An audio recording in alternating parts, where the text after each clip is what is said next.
Ngài hê hạ ca nhìn, Ngài chút sẽ chiếu hê hạ ca nhìn. Ngài công phá hạ ca phá, Ngài trong cô gia hê hạ ca cô. Hy mong thầy chế ca, hỏi ký tết hạ ca buồn pha. Hạ ca nhìn xia tết lòi, gió tết lòi cho chút sẽ cây cùng nhìn. Ngài chỉ cùng theo không gian cổ phàng, lối tổ nam dòng trồng tổ Ngài. Cùng ba nhèm chen téo kiếm phu nhịp, thay chê cả kỳ tết hát ca buồn pha.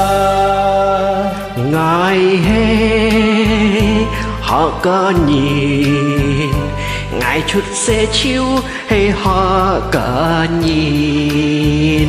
Ngài công pha hát ca phà, Ngài chồng cô gia hát ca cô.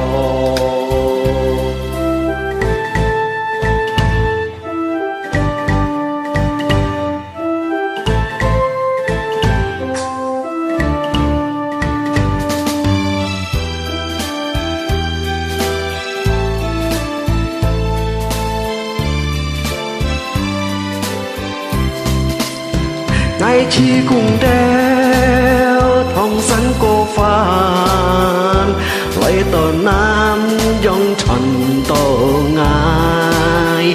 Con ba nhận chia téo kim phu nhít, thay chế ca ấy ký tết hạ ca buồn pha.